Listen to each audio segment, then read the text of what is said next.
Hi, I'm Lucinda. At my sister's wedding, my parents smiled, raised their glasses, then hit me and threw me out when I refused to give her my $650,000 home. But that moment, that wasn't the worst of it.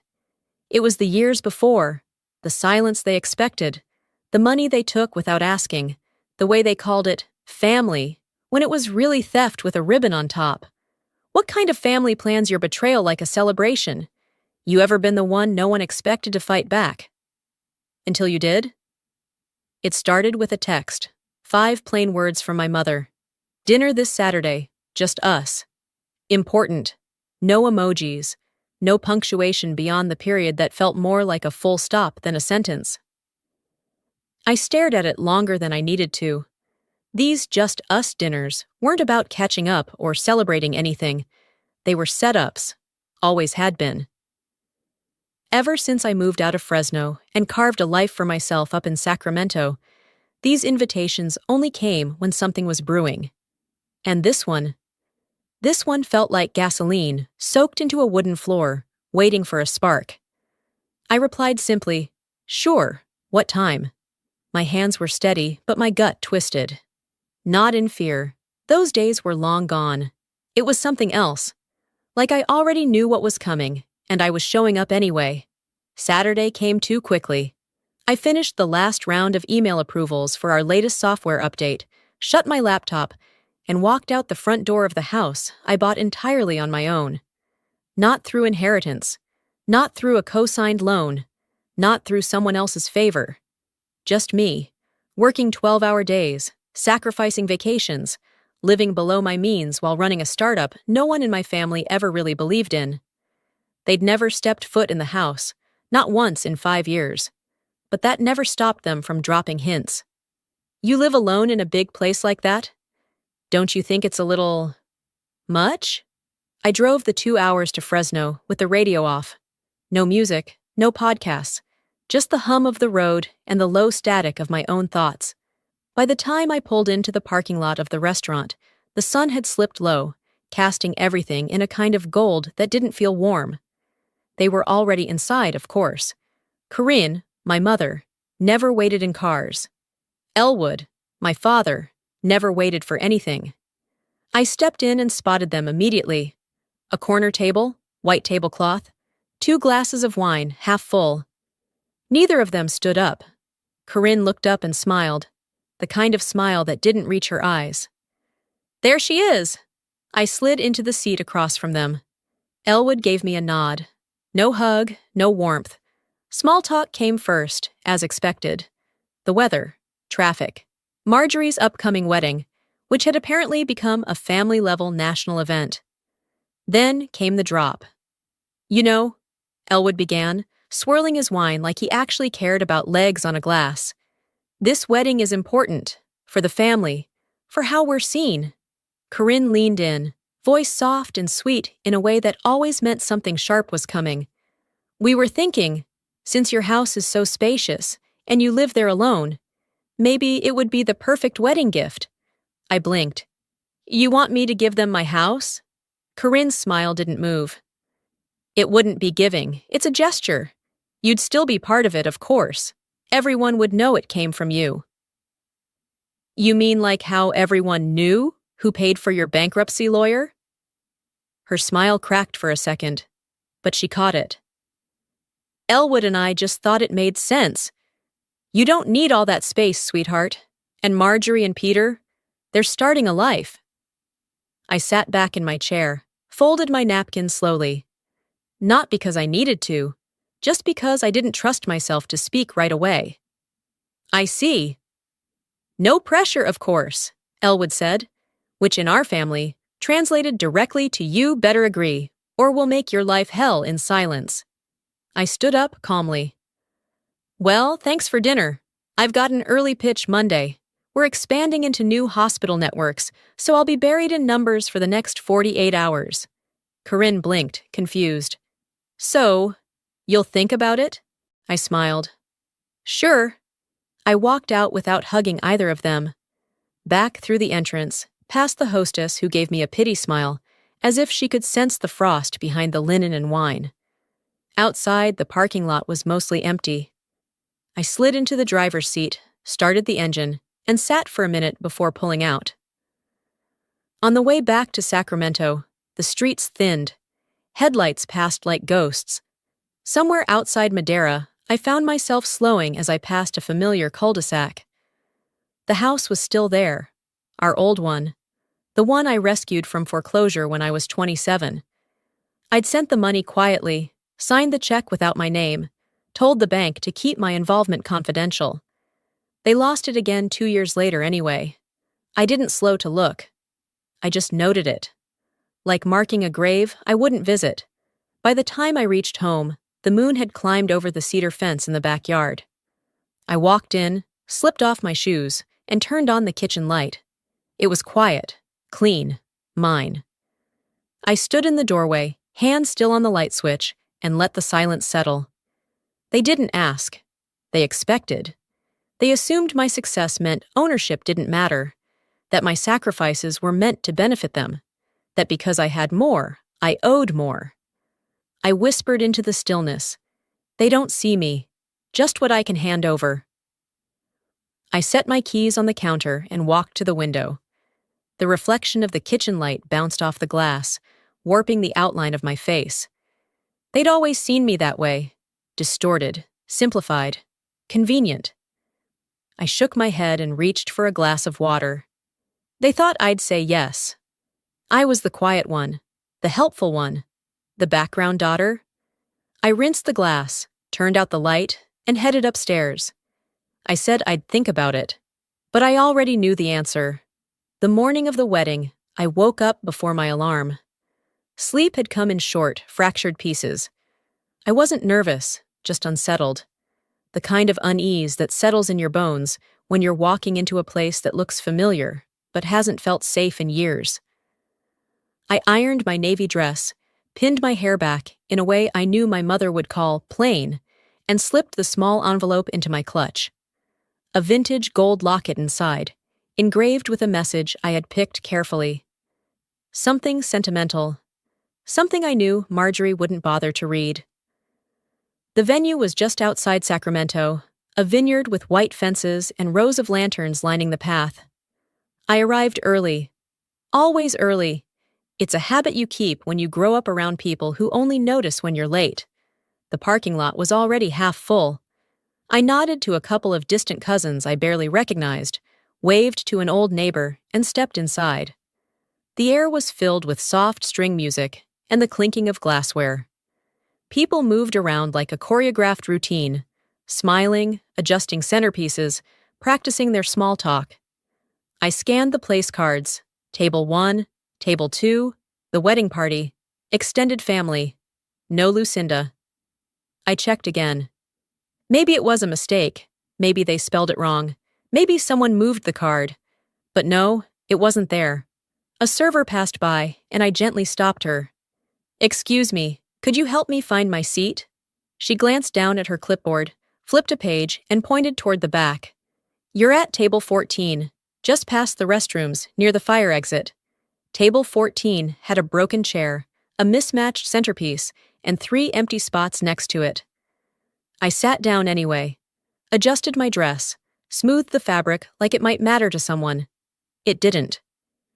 10 minutes later, a woman in a red satin dress walked up to me, balancing a glass of champagne in one hand and a clutch in the other. "Oh," she said with a bright smile. "Are you with the staff? I've been trying to find someone to help set up the gift table." I didn't blink. "No, I'm the bride's sister." Her smile faltered, and her face flushed the color of her dress. Oh my God, I'm so sorry. You're just—" "It's fine," I said, even though it wasn't. She backed away quickly, mumbling something about needing to find her seat. I watched her go, then looked down at the envelope in my lap. I held it for a moment, thumb tracing the edge, then stood up and walked it to the gift table myself. Nobody noticed. Nobody stopped me. I placed it gently on the pile of glittering boxes and ribboned bags, next to something that looked like it belonged in a Tiffany catalog. Mine looked small, quiet, like me, As I turned to head back to my table, a flash went off. Marjorie had arrived. She stepped out of a black sedan in a white dress that shimmered like glass under the sun.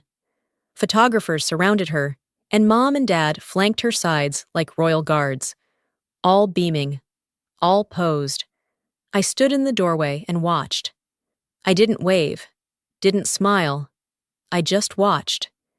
And somewhere in the haze of camera shutters and applause, my mind pulled up a memory I hadn't invited. I was 12. My birthday was coming up. We'd planned a small party, balloons, pizza, nothing fancy.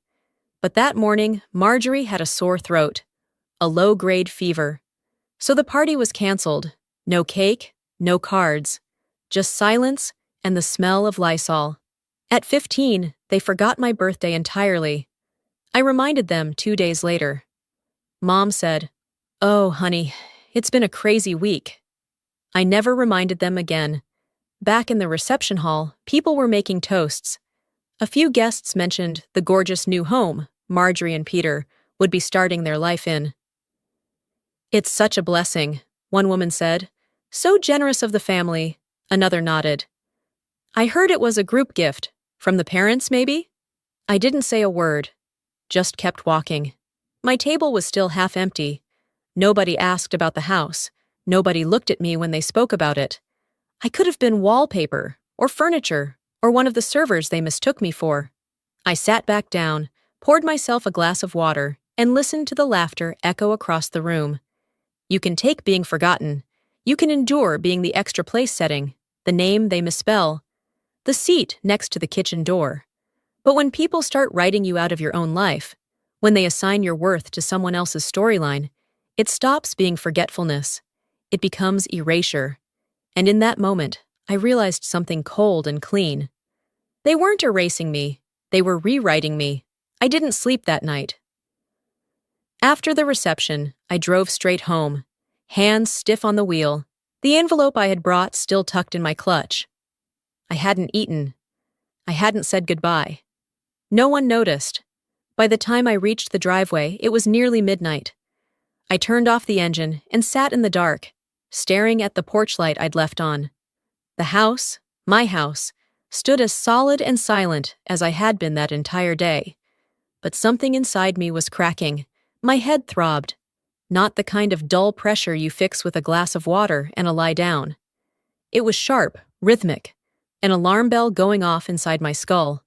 I made it to the kitchen, grabbed the counter for balance, and the room started to sway. The next thing I remember was the flash of paramedic lights painting my ceiling red.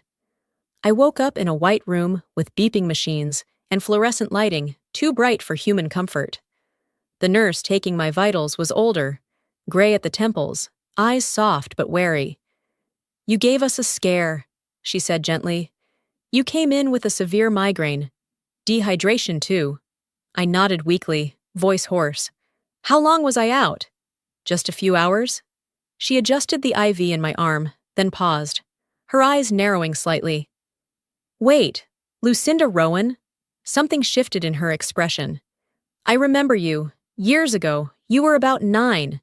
Came in with a hairline fracture, said you fell off a step stool, but—" She trailed off, and I could see her chewing the inside of her cheek.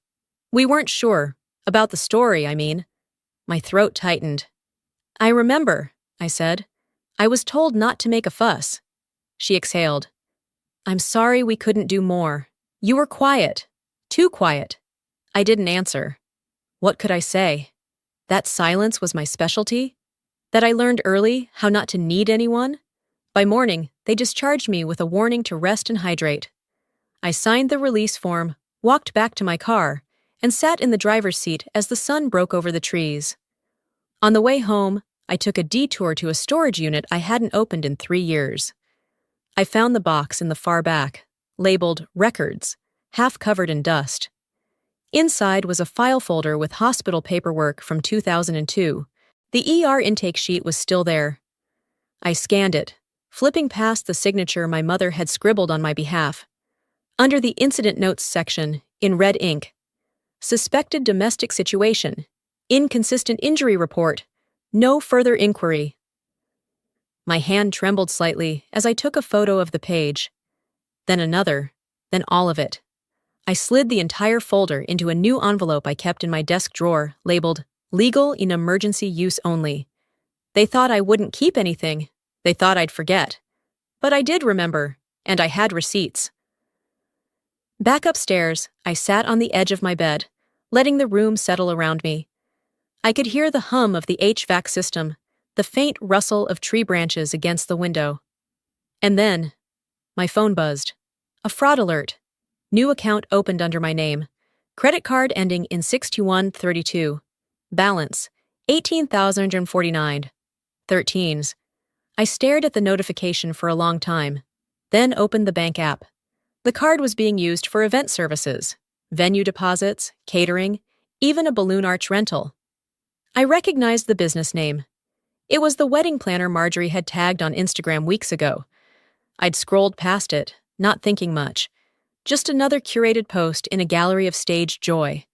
I called the fraud department. "Yes, I'd like to report unauthorized activity," I said. The rep was helpful, courteous. He sent me the scanned application form they had on file. It was my name, my birth date, my social security number, but the handwriting wasn't mine. I knew that loop in the capital L, the way the M dipped too low.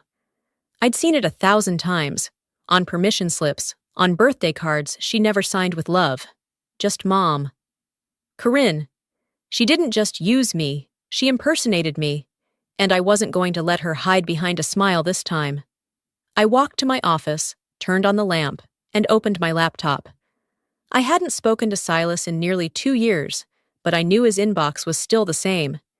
He was one of the few people who knew the full scope of my family's ability to pretend and manipulate. He used to joke that my childhood sounded like a courtroom drama that never made it to trial. Subject line: Family financial misconduct. Urgent review. I attached the credit report, the photos from the storage file, the card application with Corinne's handwriting. And finally, I added a note in the body of the email. Silas, I need your help. I'm not looking for a fight, but I'm no longer willing to lie down and take it. They crossed a line, and this time, I'm drawing one of my own. I hovered over the send button, then clicked. It didn't feel like revenge. It felt like reclamation. My mother forged my name. Now I'll sign theirs, on a court summons. I didn't wait for a response from Silas. The email was enough to put the wheels in motion. For now, I needed to stay ahead, not just emotionally, but tactically. This wasn't about vengeance. It was about leverage. And if they had taught me anything, it was how to hold my tongue until I had the upper hand. The next morning, after 3 cups of bitter coffee and 1 burned slice of toast I didn't eat, I drove across town to the county records office. I didn't tell anyone I was going. Didn't need to. The building hadn't changed much since the last time I was there. Beige walls, flickering ceiling lights, and a front desk with a plastic divider that smelled faintly of old toner. I filled out the request form, slid my ID through the opening, and waited. The clerk, a woman probably in her late 50s, looked up at me after typing something into her system. "You're requesting sealed medical documentation?" she asked. "Yes, from when I was a minor." She hesitated. "This was marked as private by your legal guardian. There's a note here. Your mother signed a waiver to block external review." I exhaled slowly. "I'm not external. I'm the child." After a beat, she nodded. "Give me a few minutes." When she came back, she was holding a thin manila envelope. No labels. Just a rubber band around it, like it had been forgotten on a shelf. I opened it in my car. Photos. My left wrist, bruised. A progress report from the ER doctor. A scanned document declining investigation into suspected domestic violence. Signed in handwriting I recognized instantly. I had always assumed I tripped, that the bruises were my fault, that the silence afterward was normal. Turns out my silence had simply been convenient. They protected the story, not the child, I murmured. I drove home without music, without stopping. At one point, I realized I was gripping the wheel too tightly, fingers pale at the knuckles. Once inside, I locked the front door, walked straight to my office, and pulled out the black folder I had begun labeling just weeks earlier. It was already half full. I added the latest documents and snapped the clasp shut. Then I opened my laptop. It was time to face the part I hadn't let myself say out loud. I scrolled to a spreadsheet I had created during my first year of therapy. Back then, it had been called Contributions, Personal Only. Now it felt more like evidence than catharsis. $36,800. Bank transfer to save their home from foreclosure. $1,400. Credit line paid down for Elwood's medical bills after his surgery. $7,150. Down payment for Marjorie's car when she couldn't get financing without a co-signer. $220,000.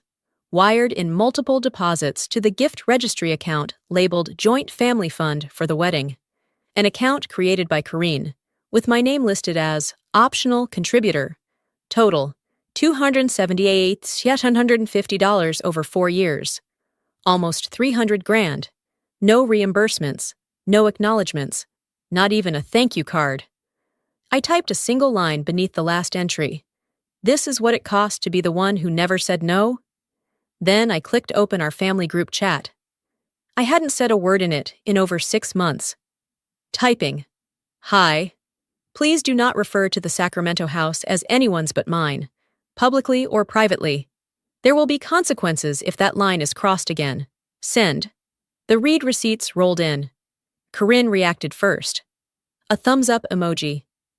Elwood didn't respond. Marjorie, as expected, came in hot. Wow, that escalated. I tapped back quickly.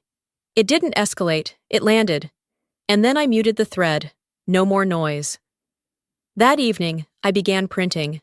The credit card forms, the stolen signature, screenshots from the wedding registry, hospital scans, screenshots of the chat.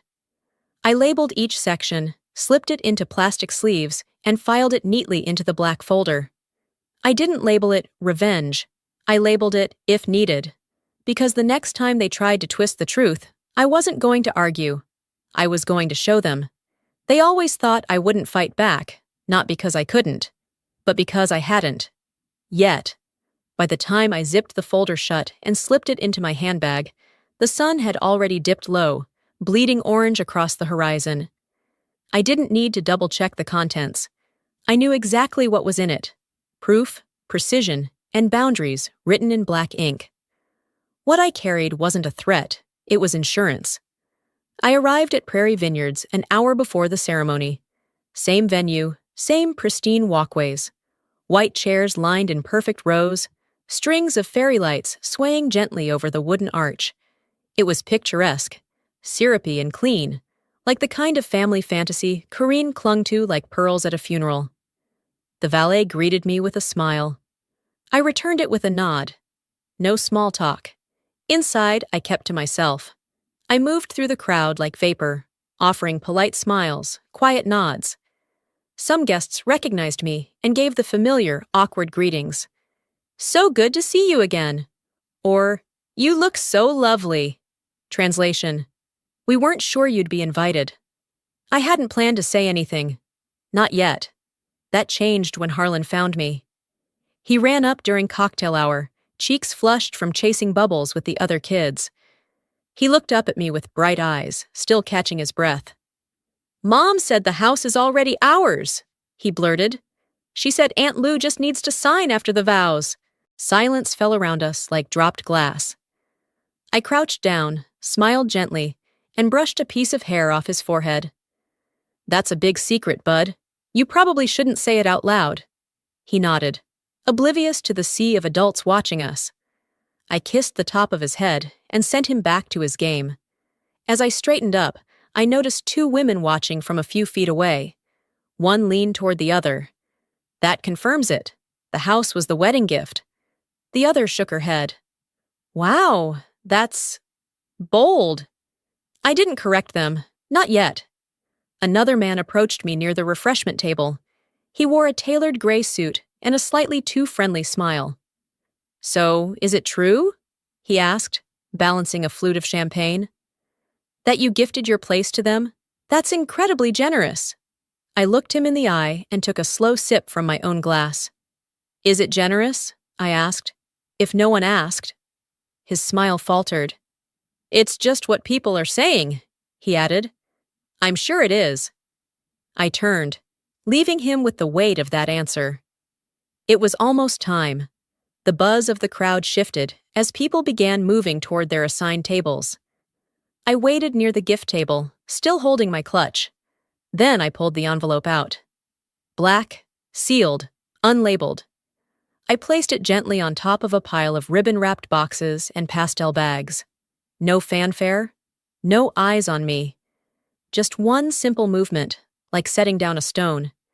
Inside were photocopies of everything: the wedding planner charges on the stolen credit card, the registry screenshots, the forged signature. Attached to the front was a single page. This is not a gift, it is theft. Across the room, I met Marjorie's gaze. She was mid-laugh, hand on Peter's arm, glass in the other. Her smile faltered for just a second. Just long enough. I didn't blink, she didn't either. But she knew. And so did a few others who had overheard Harlan. Whispers were already starting to loop through the crowd like smoke. My name was on lips again, not in praise, not in blame, but in curiosity. Let them wonder. I walked to my seat and sat without adjusting my dress. My pulse was calm, my back straight. If they wanted a scene, I would give them one. But it wouldn't be loud, it would be permanent. I didn't move from my seat as the crowd shifted toward the reception tent. The sunlight had softened by then, draping everything in gold that made the vineyard look like a postcard, if you squinted past the rot beneath it. A man tapped the mic near the head table, clearing his throat to quiet the clinking of forks and murmured gossip. The MC. He welcomed everyone, made a few harmless jokes, and then said the words that triggered something tight in my chest. We'd now like to invite family members to share a few words about the couple. Corinne stood up immediately. She walked to the microphone with the elegance of someone born to perform. Her voice was syrupy, calculated. This day, she began, wouldn't have been possible without the support of our whole family. And most importantly, Lucinda. She smiled directly at me. My daughter. Her generosity made this dream real. We are so grateful. Applause? Some polite, some confused. I stood slowly. I didn't look at anyone in particular. My heart was steady. My heels clicked softly on the wooden floor as I crossed the room, each step a quiet refusal. I reached the mic. Corinne had already sat back down, dabbing her lips with a napkin as if nothing she said was incendiary. I took a breath, then spoke, calm and precise. I appreciate you all being here, because some truths deserve an audience. Chairs shifted. Glasses paused midair. The house at 3025 Deer Trail Drive, I continued, is not a gift. It was never discussed. It belongs to me. It was earned, not inherited, not bestowed, and certainly not offered as a wedding favor. Whispers started. I didn't flinch. I have documentation, I said, of fraudulent charges, financial coercion, and misuse of identity, my identity. It's all in the black envelope on the gift table. I looked toward Corinne, then to Elwood, then to Marjorie. No one here is entitled to rewrite my life for convenience, and I'm done letting silence be mistaken for compliance. There was no shouting, no trembling in my voice, just steel, just the kind of clarity that cuts deeper than any insult ever could. The room didn't breathe. Then a chair scraped. I turned. Elwood. He was walking toward me, jaw tight, fists clenched. Enough, he said under his breath, though everyone could hear him. You've said your piece. He didn't stop. There was a half-filled champagne glass on the table next to him. He grabbed it, and before I could step back, he swung it. The rim of the glass struck my forehead, hard. A sharp, hot bloom of pain exploded across my face. The sound it made was worse than the pain. A wet crack, followed by gasps. Then silence. I touched my head and felt something warm trickling down the side of my cheek. Blood. My vision blurred, but I stayed standing. Corinne shot up from her seat, face contorted in something that wasn't shame or concern. It was fury. "You had to do this here?" she shouted. "After everything we've done for you, you are not part of this family anymore." The room split in two, some guests frozen in shock, others already backing away, eyes wide. A server rushed forward with a folded cloth. Someone yelled for a doctor. I took the towel without a word. I pressed it against my head, holding it gently as I turned to face the crowd. "This was never a wedding," I said. "It was a performance, and now the curtain's down." I walked out. No one followed. The path outside was lined with rose petals. They stuck to my shoes as I stepped over them, blood dripping quietly onto the white gravel. The paramedics passed me as they arrived, but I waved them off. "I'm all right," I told one of them, "just not surprised." I reached the parking lot, unlocked my car, and sat down without starting the engine. For a moment, I stared at my own reflection in the rearview mirror. There was blood. Yes, but there was also something else. Freedom. I wasn't just kicked out of a wedding, I was expelled from a lie. I didn't cry. I didn't shake. I didn't even bleed that long. Back home, I cleaned the wound with surgical precision. A butterfly bandage closed the gash just above my brow. It would scar, but not enough to be visible unless someone was looking for it, and most people never look that closely. The next morning, I woke up with my inbox already flooded. Not from friends, not from family, from strangers. A clip of the champagne glass striking my head had gone viral. One of the guests had posted it before the reception even ended. No caption, just, "Weddings bring out the worst." But that wasn't the headline that made me sit up straight. It was a familiar face on the screen, Marjorie, sitting on a plush cream couch across from a polished morning host. She looked radiant, not a scratch on her. "She's always had trouble letting go," Marjorie told the host, folding her hands carefully in her lap. "We tried to be there for her, but resentment can rot everything from the inside. We thought she was getting help." The host leaned in, feigning concern. "So you're saying this wasn't a one-time outburst?" "Oh no," Marjorie said, her voice hushed. "There's history, emotional instability, a pattern of jealousy." I muted the video. I didn't need to hear more. They were doing it again, rewriting me. This time for public consumption. Comments were already pouring in. "She ruined her sister's wedding." Classic bitter sibling energy. "Entitled much." Imagine pulling this kind of stunt on someone's big day. I set the phone down, walked into the kitchen, and brewed coffee without looking at the counter. My hands moved on autopilot, but my mind was razor-focused. I opened my laptop, logged into the secure server Silas had set up. The folder was already updated. Case. Vexley. I clicked open the video file first. Guest footage of the glass hitting me. Clear, angled, time-stamped. Then the screenshot of the credit application. Corinne's handwriting. My name. The forged signature circled. Tax documents followed. Gift taxes never filed. Wire transfers falsely categorized as family restructuring contributions. Silas called just as I was reviewing the defamation clause of the filing draft. "They're going to try and spin this," he said. "And honestly, they're doing a good job. But we've got their soft spot." "Tax?" I asked. "Tax, fraud, forgery, identity misuse, emotional abuse. Let's go federal." I paused. "File it." Silas didn't hesitate. And just like that, my name was attached to a civil suit, against my own parents and sister. For the first time, I didn't feel shame in that. They made it public. I'd make it legal. Later that day, Silas's team released a timeline to the press. No interviews, no opinions. Just facts, medical records, payment logs, court documents, photographs, eyewitness statements, screenshots from the wedding video. The media took it from there.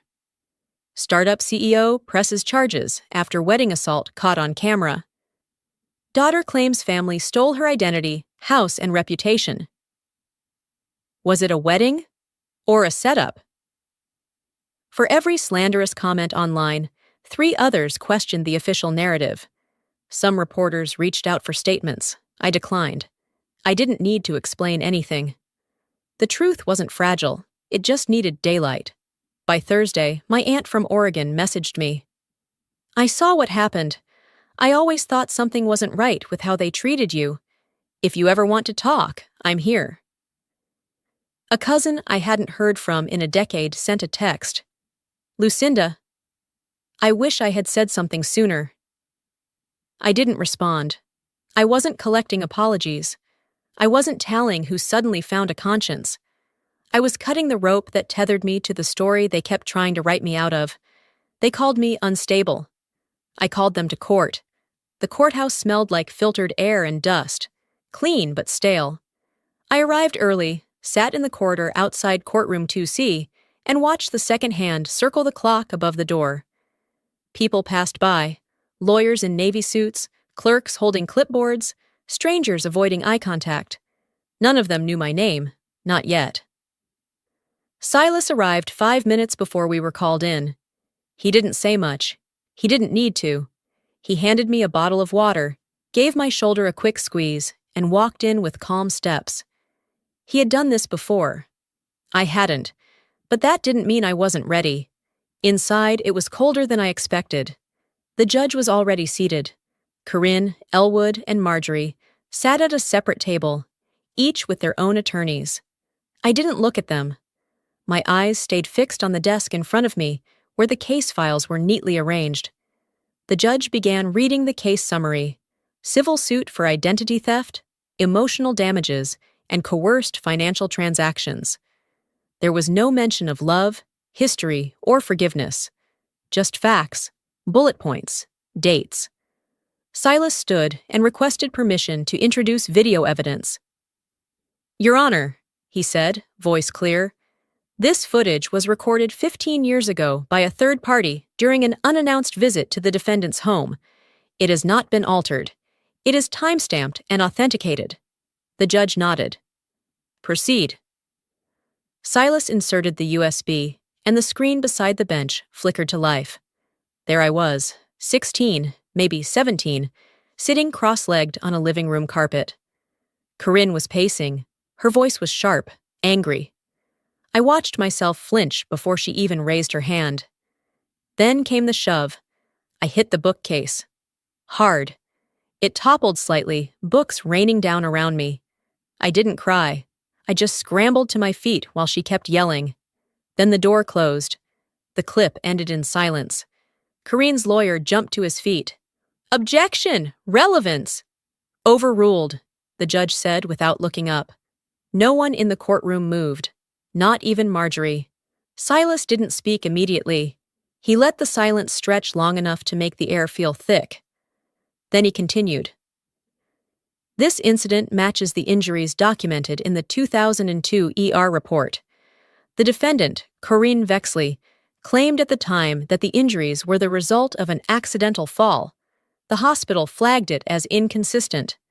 The judge finally looked at me. "Ms. Rowan, would you like to make a statement?" I stood. My voice didn't shake. "I stayed quiet because I thought it would protect something, our family, our name, our reputation. But silence didn't protect me. It protected the people who hurt me. What they did wasn't a misunderstanding. It was a pattern, a choice, repeated, calculated, and concealed." That was all I said. The judge nodded once. "We'll break for 20 minutes before delivering the verdict." When I stepped into the hallway, I could feel the heat rise in my face. Not from shame, but release. Like something long lodged in my chest had been exhaled. 20 minutes later, we were called back in. The judge's voice was even. "In the matter of Rowan versus Vexley, this court finds the defendants Corinne and Elwood Vexley liable for civil assault and emotional damages. The court also finds the plaintiff's evidence regarding identity theft and coercion credible, and orders restitution to be paid. The defendant, Marjorie Vexley, is not found criminally liable, but is determined to have been complicit in coercive financial manipulation and defamation." The gavel fell once. That was it. Outside, reporters lined the steps. I didn't stop for photos. I didn't make a statement. I left through the side exit and kept walking until the street noise faded into the background. A week later, I sat across from Silas again. Not in court this time, but in a quiet notary office 2 blocks from my apartment. "You sure?" he asked, pen in hand. I nodded. "Completely." He turned the document toward me. It wasn't just about restitution. It was more than damages. It was emancipation. I signed a legal petition to sever familial responsibility in all state records. I requested my legal name be modified to reflect sole personal authority over assets. I blocked all inheritance claims from the 3 of them. I gave them nothing, no piece of me, no tie to chase later, no claim to undo what I had rebuilt. Silas didn't say anything as he gathered the papers. He didn't have to. I stood, shook his hand, and left without looking back. Some names you inherit, others you reclaim. The papers were signed, the ink dried. Legally, it was done. But healing is quieter than that. It doesn't come with a gavel or a notarized stamp. It comes slowly, sometimes in silence, sometimes in the rhythm of ordinary days, where no one calls to demand a piece of you. 6 months later, I stood in the middle of an empty living room in Monterey Bay. Boxes were stacked neatly against the wall. The keys to my Sacramento home had been handed over the week before. I didn't cry when I locked the door for the last time. There was nothing left inside to miss. The rental was smaller, modest, some might say. But it had windows facing the sea and a tiny garden out back with wild lavender I could smell through the open kitchen window. No family portraits, no heirlooms, just books, fresh linens, and space that felt untouched by expectation. I spent the first morning unpacking what little I brought: clothes, records, a single framed photo of me at 17, laughing with a friend whose name I could no longer recall. The picture wasn't about memory. It was proof that I'd once been joyful without an audience. In the evenings, I'd walk along the cliffs barefoot, letting the tide edge up toward my ankles, the air sharp with salt and fog. I didn't check the news. I didn't answer unknown numbers. I let the rest of the world shrink. One Thursday, I opened my laptop and found a draft I'd written months ago, a letter to Corinne that I never sent. It began, "Dear Mom, I used to ask myself why I wasn't enough. Then I started asking what made her more. And now, I don't ask anything at all." I hovered over the delete button for a few seconds, then clicked. It didn't feel like erasing something.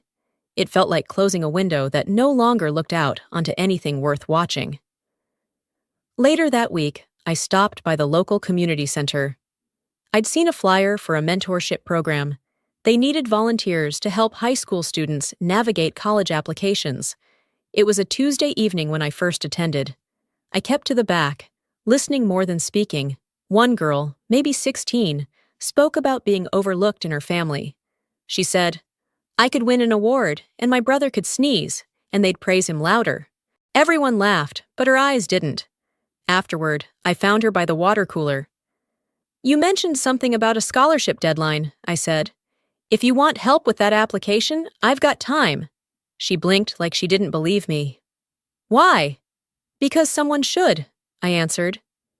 She paused, then whispered, "You're the first adult who believed me without asking me to prove anything." I smiled but said nothing. I didn't need to fill the space with explanation. Some truths don't need volume to be valid. That night, I walked home with a warmth I hadn't felt in a long time. Not triumph, not vindication, just the kind of quiet that doesn't ache. Weeks passed. The seasons turned again. I still got letters from attorneys.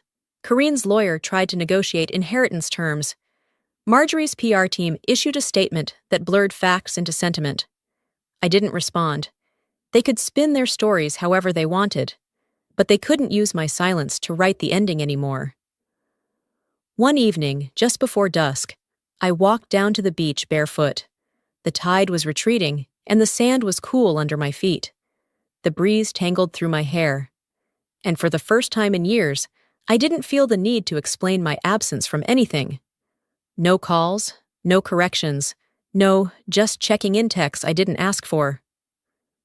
I paused at the edge of the surf and closed my eyes. They wrote me out.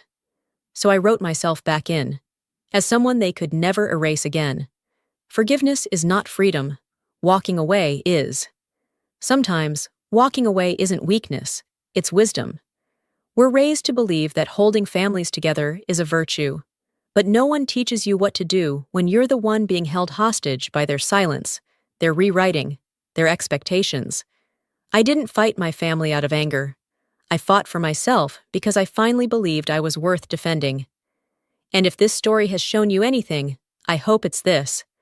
Being quiet doesn't mean you're powerless, and choosing peace over approval is one of the bravest things you can ever do.